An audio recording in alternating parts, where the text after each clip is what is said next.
Labyrinths is brought to you by Knox Robinson Productions.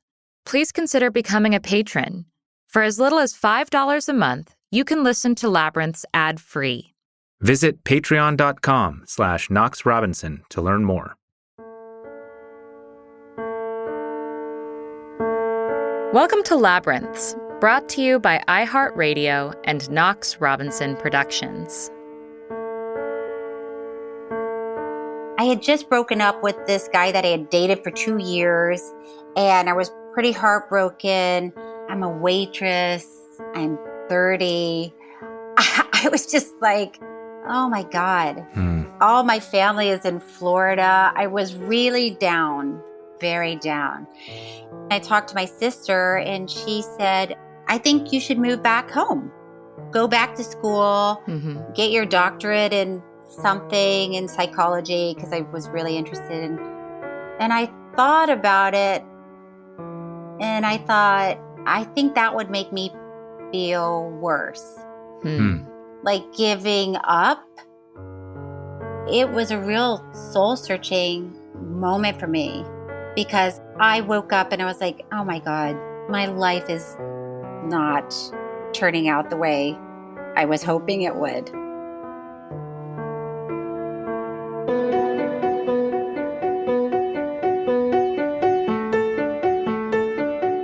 Feeling lost? Then you're in the right place. I'm Amanda Knox. And I'm Christopher Robinson. And this is Labyrinths.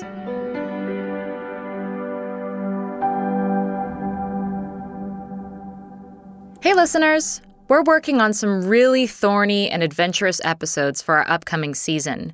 Some truly life-altering stories. In the meantime, if you're just joining us, please go back and check out our first season, featuring interviews with people like Andrew Yang, Malcolm Gladwell, Yasmeen Mohammed, John Ronson, and more. But today, we've got a special treat for you. The voice you heard a moment ago was Emmy-nominated actress Cheryl Hines, who you may know from HBO's Curb Your Enthusiasm. How we connected is a little mini labyrinth of its own. So I do a podcast with Tig Notaro, Tig and Cheryl True Story. We watch a documentary and then we talk about it, not necessarily in a professional way. We're ridiculous people, and we end up talking about some of the sillier things in documentaries, like what were they cooking? Sure. But we were so taken with your story and with who you are that we talked about that for a long time. In their episode covering the Amanda Knox Netflix documentary, they did their usual flippant thing. But rather than get snarky at them for making light of the worst experience of my life, I decided to reach out, genuine and friendly. And then you reached out, and then we had you on, and people were like, oh my God, I can't believe you guys got to talk to Amanda. So it was pretty amazing. It was great being on your podcast, by the way. I thought you were so sweet and nice and genuine with me, so I appreciate it. Well, no, we loved having you on. It was a good lesson in the power of giving people the benefit of the doubt, and it led to a great conversation. So much so that we invited Cheryl to come over to our neck of the podcast woods. Thanks so much for agreeing to come on and talk to us about any labyrinthine story that you might have up your sleeve. What stories do I have? I know I probably should have come with a... Well, we definitely did some research, but in case we just wanted to ask you if you had... No, well, tell me what you know. I mean... Well, we saw the clip from Swamp Thing that you posted on Facebook. So good. So good. Yeah, Swamp Thing. So, listen, that was my big break. So I grew up in Florida. I went to college in Florida, University of Central Florida, and the only thing they were really shooting in Orlando at the time was Swamp Thing, the TV show. And I really wanted a role on Swamp Thing. Like, that was my... Were you a fan? No, not at all. I couldn't care less about Swamp Thing, but I felt like, oh, this is the only thing shooting in town. I have to get a part on Swamp Thing. You may not be familiar with the 90s comic book-inspired TV show, Swamp Thing. Let's fix that. An attempt on his life left Dr. Alec Holland consumed by fire and deadly chemicals. The swamps of Louisiana transformed him into a superhuman creature known as Swamp Thing. Now, this muck-encrusted mockery of a man protects the innocent from the diabolical Dr. Arcane, while fighting to rid the swamp and the world of the evil that men do. Beware the wrath of Swamp Thing. So at the time, I was working at Universal Studios in Orlando, and it was a big deal for me because I auditioned with literally over 1,000 people, and I got this part in the studio tour where they had an Alfred Hitchcock sort of presentation, and my role was to reenact the shower scene from Psycho. So I had to dress in a flesh-colored bodysuit with a wig on, and then I got stabbed in the shower with a rubber knife from an audience volunteer. It's the most ridiculous. Wow. It was crazy, but I was so grateful to have the job. But yeah, that's what I did like 12 times a day. Yeah, so you were just professionally dying multiple That's right. times That's what a I day. did 12 or 13 times a day. I would just die in the shower scene. Wow. So I got an audition for Swamp Thing, and I was very excited, and I do all my work, and I'm ready for the audition. I go, and I don't get it. Mm. And I was very disappointed. And then a little while later, I get another audition for Swamp Thing, and I'm like, okay, this is like make or break for me. And I audition, and I don't get it. And I get another audition, the third audition. I am like, okay, seriously? This is it? If I don't get this, I probably need to quit acting. I auditioned, I didn't get it. Oh. And I was so down. I talked to my sister, and I was like, maybe I'm not a good actress. I'm like, what am I doing? If I can't even get a role on Swamp Thing, maybe I should just stop acting. And she said, yeah, I think you should. And I was like, wow, that is not the pep talk I was expecting. And she said, no. She goes, you have picked a career where most of, a big part of it is rejection. Like, you're not going to get 99% of the things you audition for. And if this is making you so upset, then maybe you should find something else, because you can't walk around every day so upset about somebody not casting you in Swamp Thing. And I was like, that makes a lot of sense. So I decided to change my attitude about not being cast in something and just really trying to enjoy the process and enjoying the audition and being grateful for having the audition and not attach my self-worth with if I got the part or not. Mm-hmm. And then, lo and behold, I got another audition for Swamp Thing and I nailed it and I got the part. Hey. And it was a great role. It was better than the other roles. And But so who was your character in that Swamp Thing scene? well, I'm glad you asked. I was a scientist who was very versed in cold fusion. Which, by the way, if you ask me what that was right now, I would not be able to tell you. I'd have to Google it first. And for whatever reason, I killed my stepfather. I pulled the plug while he was in the hospital, and the heart monitor was beeping. Uh-huh. And then later in the episode, I kept hearing the beeping. Stop it! The telltale heart, the guilty conscience. It was totally telltale heart. And then at some point, I have a gun on the other scientist. I'm about to shoot him. Oh, I really wanted you to give it to me, Anton. I kind of liked you in some perverted sort of way. Stop it! Louise, you know your father's habits. I know his signs. Together we... No! Louise. And I keep hearing the beeping, and it kills me. Literally.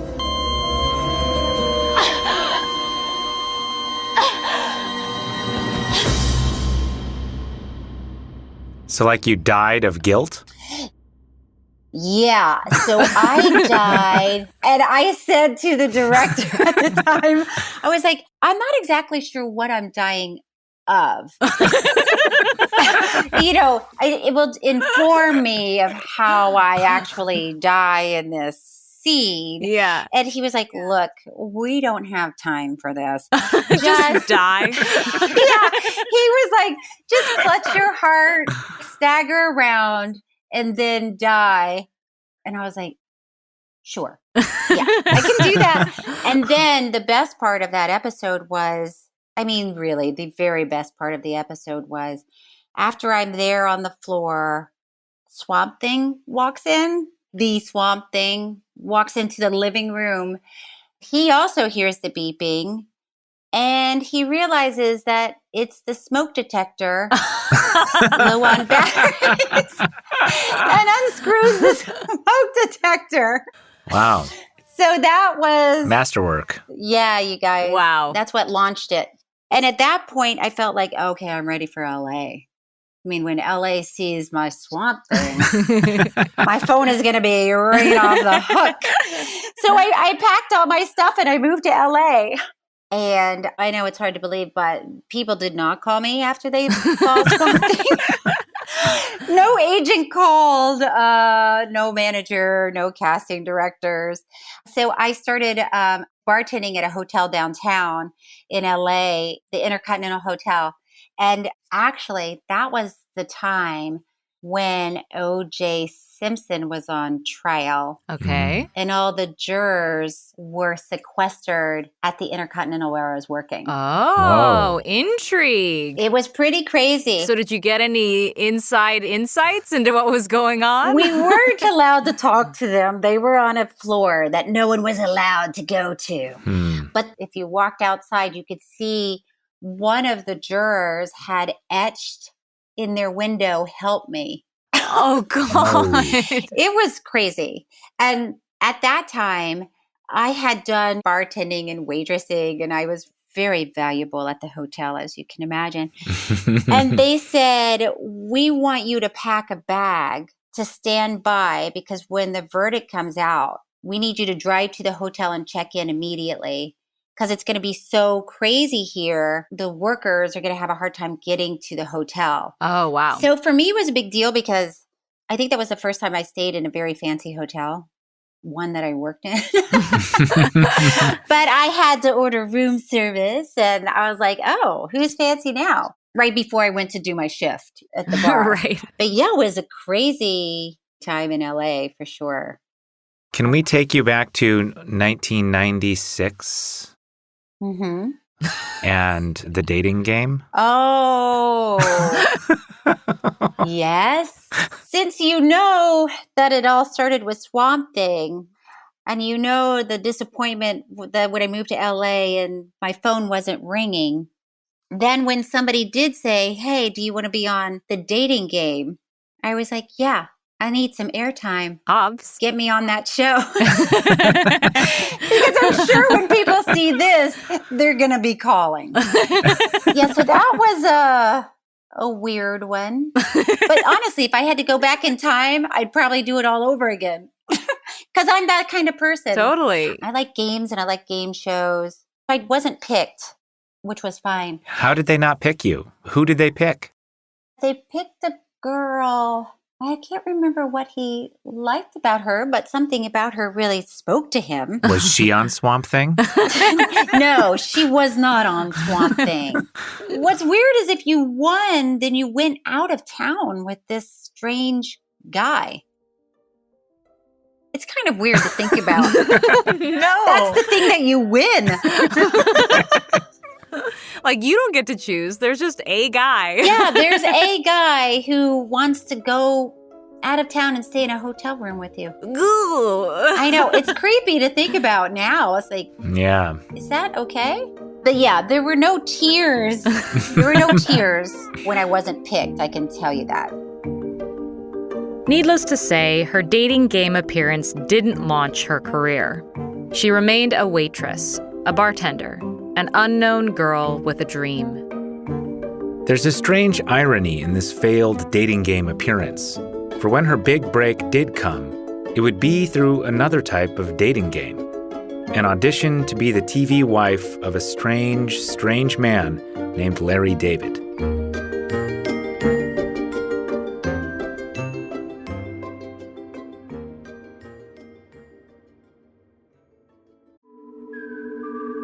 We could give you lots of reasons to support Labyrinths on Patreon, including ad-free episodes and exclusive patron-only content. But why not hear it direct from a listener? My name is Henry, and I've been a supporter of the Labyrinths podcast for some time. I can totally relate to the concept of feeling lost, and I think the stories have helped me tremendously getting through these last couple of years, and I think they would help others as well. Visit patreon.com/Knox Robinson.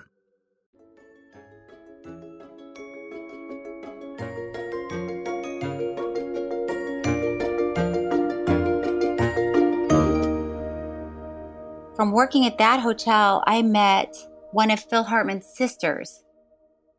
She came to the bar. We started talking, and then she said she wanted to go to the Groundlings Theater, this little theater on Melrose, because that's where her brother, Phil, got his start in improv and sketch comedy. And I was like, well, I want to go to the Groundlings Theater because I want to do sketch comedy and improv. So I went to see a show the first night I had off. And I fell in love with it, with the people. You know, it's very silly. It's a very silly place, but also really smart people there. I mean, this is where Will Ferrell and Kristen Wiig and Melissa McCarthy, people like that got their start. But you can't just go there and start performing. There's a school and you have to go through one level and then they decide if you get moved to the next level. So I really wanted to take classes there, but I couldn't afford it. At that point, I was living in an apartment that didn't have a refrigerator. And that's all I talked about at work. So for my birthday, all of the regulars and the wait staff chipped in and bought my first class at the Groundlings Theater. Aww. Yeah, it was pretty. That's sweet. That's so sweet. It was pretty amazing. And then my first teacher was Lisa Kudrow. Wow. Yeah. Fun. What was she like as a teacher? She was amazing. She is a very smart person. And she's also very funny and she's very sharp.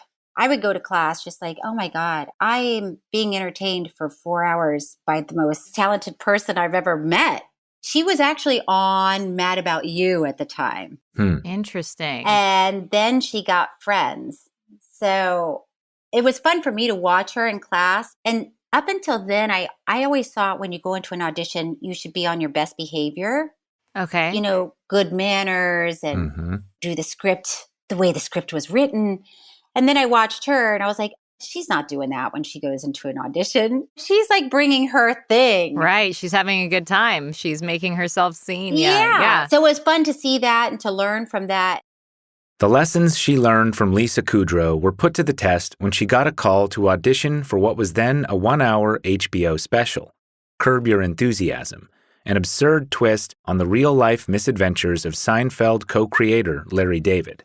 I was doing sketch comedy and the director, they wanted an unknown actress to play Larry's wife because they wanted to blur the lines of reality and scripted. And there's no script. It's all improvised. So somebody saw me in a show and brought me in and they were like, there's no script. Don't touch Larry. Be his wife, but do not touch him. Exactly. And they said, just be very natural and real. And that was all they told me. Weird. They were like, all you know is you've been married to him for a while and you don't put up with his bullshit. And I was like, okay.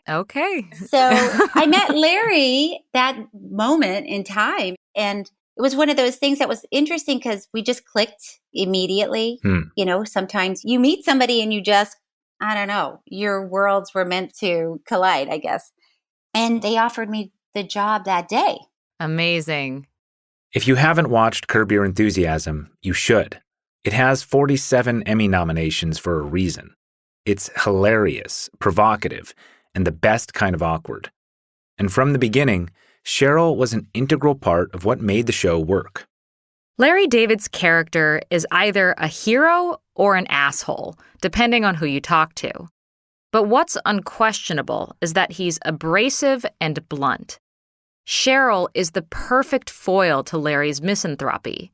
And in true meta fashion, they discuss this very relationship on the show, as in this scene from Season 10, Episode 1. You know what it is? What?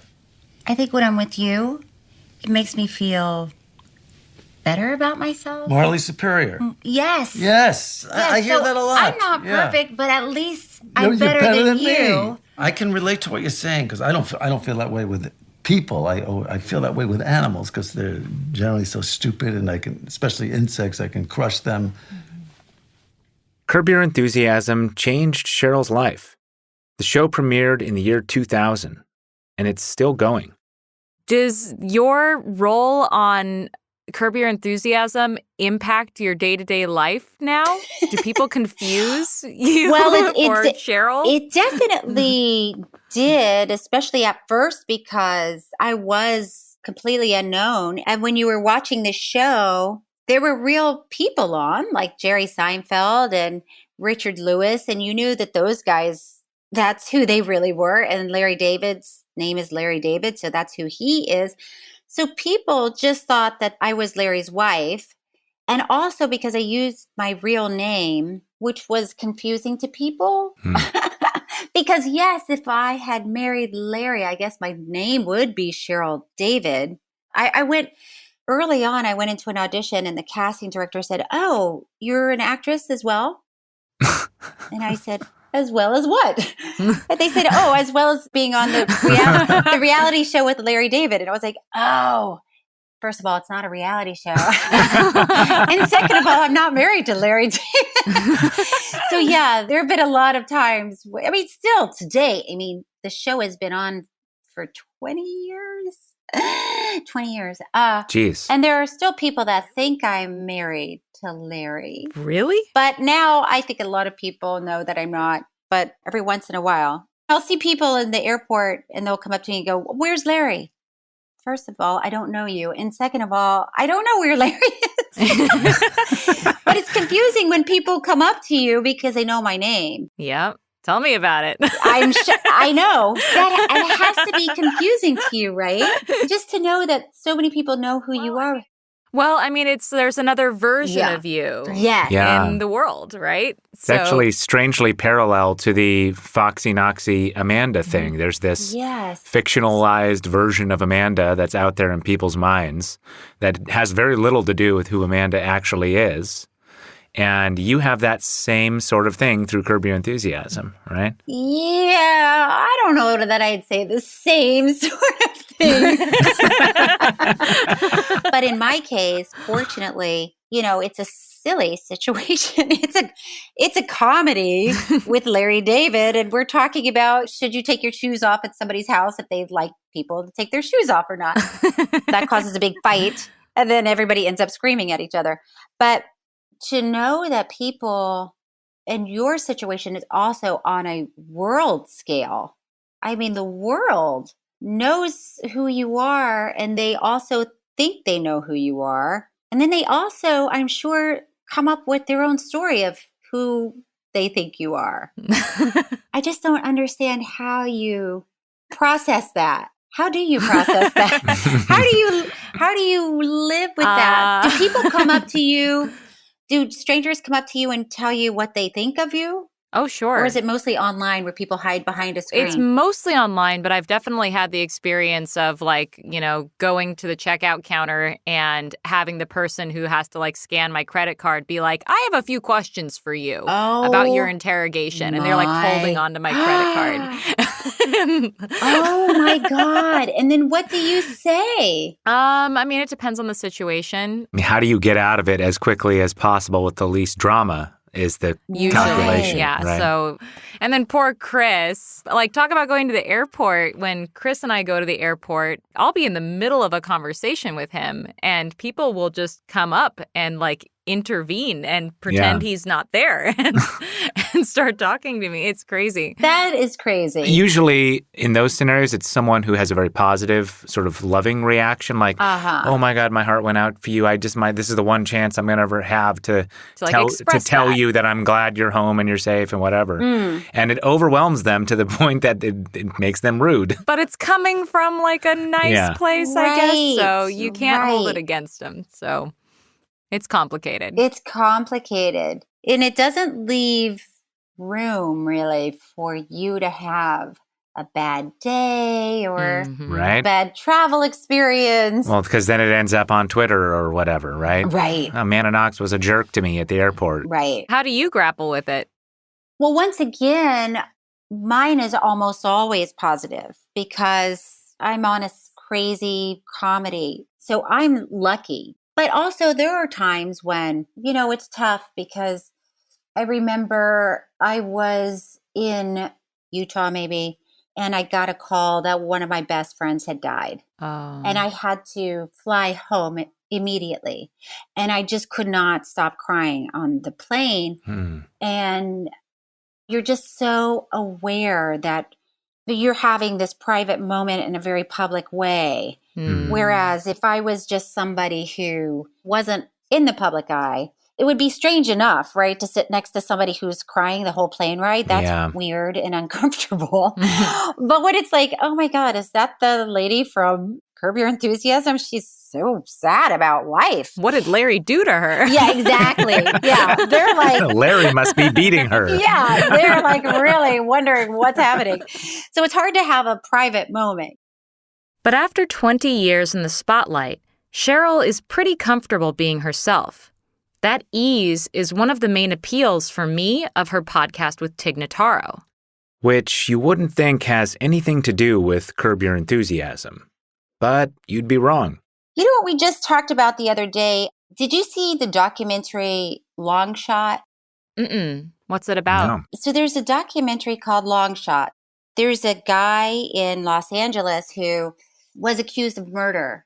Juan Catalan, that was his name. And there was an eyewitness that said they saw him.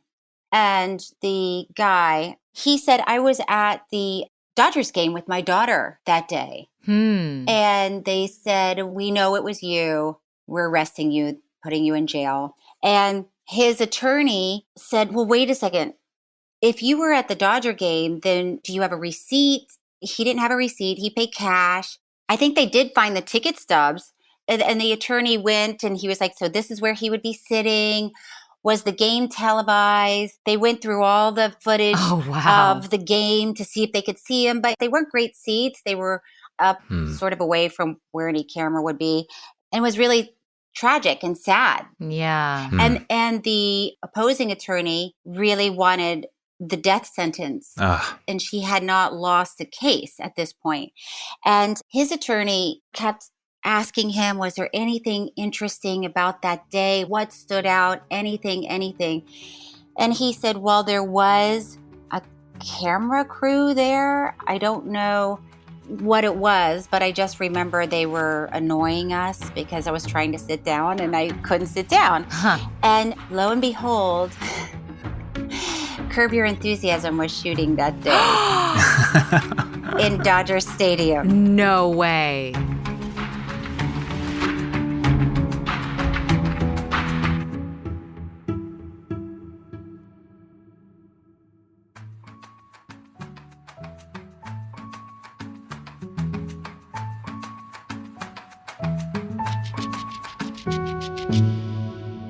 And so the attorney went to Larry David and said, can I look at your raw footage? This guy did not commit this murder and he's sitting in jail right now. And Larry was like, well, it's not what we normally do. And I don't usually like for people to look at my raw footage. But yes, okay. But I guess. Yeah, I guess I will let you. So they looked at the raw footage from Curb Your Enthusiasm.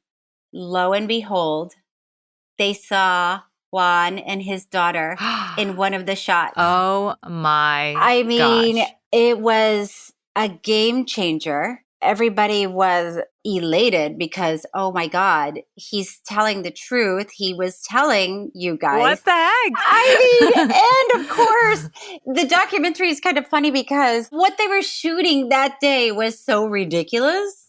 You know, Yeah, the contrast. What was it? Oh my God. Well, Larry wanted to use the carpool lane to get to the game.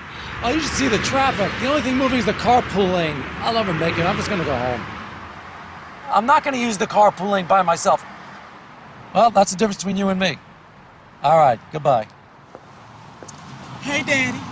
You want a date with Mama? Larry glances at the heavy traffic, at his empty passenger seat. Get in the car. So he hired a hooker. I remember this. Yeah. So the hooker, played by Kim Whitley, I think, they get to the game and she says, "Can I watch the game with you? I've never been to a Dodger game. I've always wanted to go." And he's like, "Ugh, okay. Yeah, I guess so." So he watches the game with the hooker. Perfect. That's what that episode is about. Yeah. So it was just like, what if, right? He didn't go to the game that day. Mm-hmm. And what if Curb Your Enthusiasm wasn't shooting that day? And what if he wasn't standing there with his daughter waiting to sit in his seat? Right. Totally. Yeah, the fact that you would just be minding your own business, shooting your comedy show, and lo and behold, it actually has life or death consequences for this total stranger that you don't know. Right. Like, who knew? Yeah. Yeah. It's pretty amazing. Hmm. But they ended up suing, I guess, the police and got, I don't know, $300,000 or something. Mm-hmm. But he was in jail for 6 months. And as you know, more than anybody, what is that time worth? Mm-hmm. I mean, Especially when you don't know what's going to happen to you. Yeah. Like, Right. a lot of people will say, well, 6 months is 6 months. And it's like, well, 6 months of feeling like you're going to die in there. right. He also said, too, and once again, you can relate to this more than anybody, that he just couldn't believe that he was in that situation. Mm-hmm. And he kept thinking, oh, well, people will find out the truth, but that might not be for 20 or 40 years or something. Yeah. Yeah. Especially if they're not looking for it. Right. That's a crazy story. It's a pretty crazy story, right? It is. But so is Cheryl's own story, going from Tallahassee and dreams of Swamp Thing to real television success. But the real Cheryl still seems to have her roots in those humble Florida beginnings, something she brought to her acting in another show, Suburgatory, a sitcom about the darker side of suburban life. We were watching some clips from Suburgatory the other day, and your character, Dallas Royce, What a great name, by the way. that voice and character you take on is so perfect. Is it easy for you to, like, put that sort of attitude and that voice on? Oh my gosh, I don't know. I mean, my mom is very, very Southern, and she likes to walk into a room and she says, "Cheryl, when you walk into a room, stop in the doorway, frame yourself with the door frame so everyone can take you in." And she has told me that. And so, yeah, it's my mom. I channel my mom because it's like, do you really do that?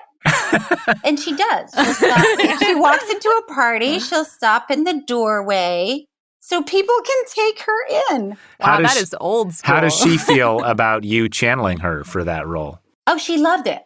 That's what's crazy is when I did that part, it was really fun, but so ridiculous. Very concerned about how she looked and, oh my gosh, I got to work out every day so I can look good, so I can feel good. And my mom was like, finally, you're playing a role of a decent human being. Because on Curb, she's like, well, I don't understand the show. I don't think it's funny. You need a makeover on the show. And I'm like, I don't think I'm going to get a makeover on Curb Your Enthusiasm, Mom. She goes, well, you look frumpy. You just do. So that's how she measures all of my acting roles with, do I look frumpy or not? So she loved Dallas Royce because she never looked frumpy. That's so sweet. It was really fun. In any time in this long journey to where you are now, when have you felt the most like unanchored and lost and really just unsure if you took the right path? Or That's a good question. Like I said, when I moved out here, I didn't have an agent and I was so far from where I wanted to be when I turned 30. I mean, I'm still living in a 1-bedroom rent-controlled apartment in West Hollywood. I didn't think I'd ever get married, which was fine. I was never like dying to get married. I wasn't one of those people that was like, oh, if I just got married, things would be fine. But I had just broken up with this guy that I had dated for 2 years, and I was pretty heartbroken. I'm a waitress. I'm 30. I was just like, all my family is in Florida. I was really down, very, very down. And once again, I talked to my sister and she said, I think you should move back home. Go back to school, get your doctorate in something in psychology, because I was really interested in. And I thought about it and I thought, I think that would make me feel worse. Like giving up. So I decided, listen, if the worst thing that happens is I stay in this rent-controlled apartment by myself in West Hollywood, I never get a paying acting job, but I can still do theater. I was doing theater, which brought me a lot of joy. I wrote a play, which brought me a lot of joy. I decided I would rather do that than not try. But it was a real soul-searching moment for me, because I woke up and I was like, oh my God, my life is not turning out the way I was hoping it would. And it was after that I decided to just stay on my path, to keep working really hard and to just keep trying and to try to find my happiness where I could. I can't wait until I'm cast in something to be happy. Till I'm making a living as an actress, that's when I'll be happy. I decided that can't be my goal for happiness. Yeah. I needed to find the happiness that was in my life, because what if my life doesn't change from this? Once I made that switch, it was much better for me. I was a happier person. Yeah. I appreciated my friends more. I appreciated the projects that I was doing. And then once I started performing at the Groundlings, I felt like, wow, I've made it. These are the people that inspire me. I have a creative outlet. I'm doing exactly what I want to do. I mean, I would like to be able to pay my rent doing it, but okay. That time in my life, it was really tough, but also I grew from it. Totally.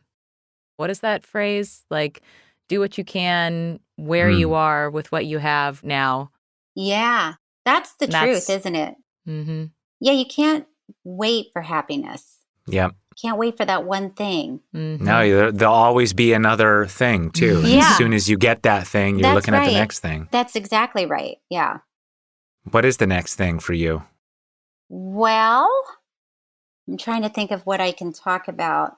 That you're allowed. Yeah, that I'm allowed, because it hasn't been announced. I hope that's intriguing. Well, maybe give us like an enigmatic sentence and people will just have to be curious.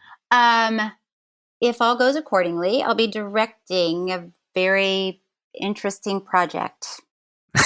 Okay. All right. Cool. All right. So congrats. Well, thank you so much for chatting with us today. This has been really lovely. I had so much fun with you guys. If you're ever in Seattle, please do come and have dinner with us. I will. And the same. I mean, I don't love making dinner, but I love taking you out. Next time you're in LA. We'll make dinner at your house. We can make dinner at your house. Oh, I like that a lot. Perfect. Done. All right, you guys. Well, thank you so much for having me. Well, thank you. And hope to talk to you very soon. Thank you. Okay. Bye, guys. Cool. Great. Thanks. Thanks for listening. Tune in next time to meet Obie Anthony, Amanda's exoneree twin, who was released from his wrongful imprisonment on the exact same day as Amanda. In the meantime, we're going to take Cheryl's advice and not hang our happiness on a 5-star review, but...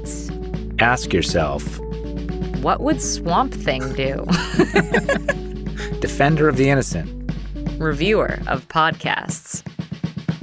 Get lost with us. Find us on Twitter. At Amanda Knox. At ManUnderBridge. And if you want to support our work directly, check out our website. KnoxRobinson.com.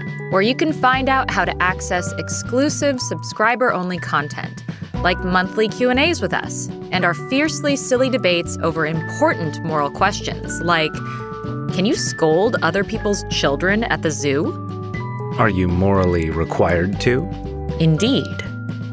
This episode was written by us, edited and sound designed by Chandler Mays, with theme music by Josh Budo-Karp. Our executive producer is Holly Fry. Labyrinths is brought to you by iHeartRadio and Knox Robinson Productions.